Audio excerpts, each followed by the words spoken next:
Ripoti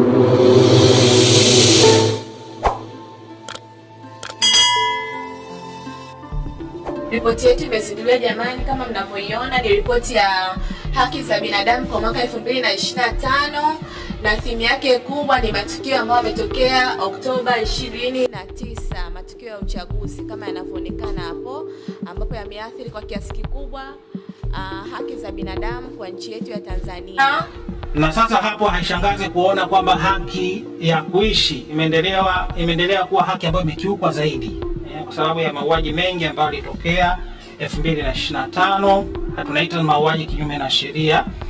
Lakini pia haki ya kuwa huru na salama ilishika nafasi ya pili, haki ya usawa mbele ya sheria nafasi ya 3, nafasi ya 4 imeenda kwa uhuru dhidi ya ukatili, na nafasi ya 5 ni uhuru wa kuabudu.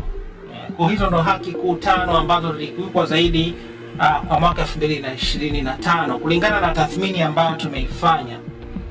Sasa twende moja kwa moja upande wa matokeo makuu na masuala makuu ambayo yaliibuliwa, tukianza na mauaji kinyume na sheria.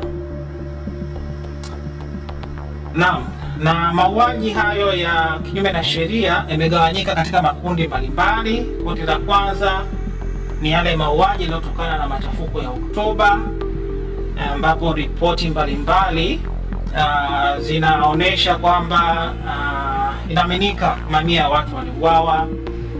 Kuna nyingine zinasema maelfu, na pia kulikuwa kuna mili ambayo ilikuwa inaonekana kwenye vituo mbalimbali vya afya. Nadhani watu wote mliweza kuona picha na video mbalimbali zinazoogofya kuhusiana na matukio hayo ya Oktoba 2025. Lakini kitu kikubwa ambacho tulikiona ni matumizi ya nguvu kupita kiasi, na upande wa Zanzibar hakukuwa na matukio kama hayo.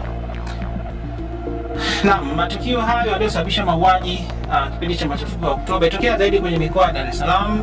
Kwanza kabisa, pendekezo kuu ni kuimarisha uwajibikaji na ulinzi wa haki za binadamu. Hilo ni swala la kwanza, ikiwemo kufanya upelelezi unaohitajika na kuhakikisha wale wote waliokiuka haki za binadamu wanawajibishwa kwa mujibu wa sheria. Lakini pia kuna kufanya marekebisho ya kisheria na kisera. Tumeainisha kwa kina kwenye ripoti yetu sheria mbalimbali ambazo zina mianya inayopelekea ukiukwaji wa haki za binadamu. 3 ni utekelezaji sasa madhubuti. Baadhi ya sheria tunazo ni nzuri, lakini utekelezaji wake ndio shida.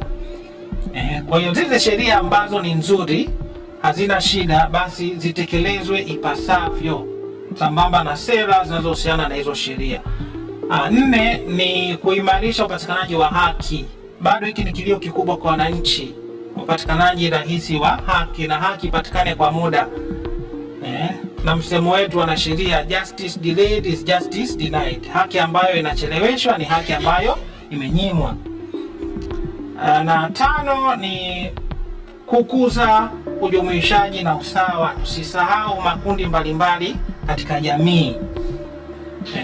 Na hii ni pamoja na kutatua changamoto mbalimbali na vikwazo ambavyo vinasababisha wasiweze kufurahia na kutelekeza haki zao mbalimbali kama binadamu. Kwa kifupi, hayo ni mambo ambayo yameangaziwa kwenye ripoti, lakini ripoti imeelezea kwa kina masuala hayo na nini kiweze kufanyika. Wakati wa Tanzania wengi wakiendelea kusubiri ripoti ya matukio uvunjifu wa amani yaliyotokea Oktoba 29, ambapo tume yake inasimamiwa na Jaji Chande, shirika la haki za binadamu nchini Tanzania LHRC limetoa ripoti yake ya haki za binadamu ya mwaka 2025, ambapo imetoa kwa njia ya kitabu, lakini pia inapatikana kwenye mitandao ya kijamii, ambapo hizo ni baadhi tu ya yale ambayo yametolewa kwenye ripoti hiyo. Hii ni Mseto Media, kana sisi kwa taarifa zaidi. Hakikisha umesubscribe, comment, like na kushare. Mseto Media, we connect everywhere.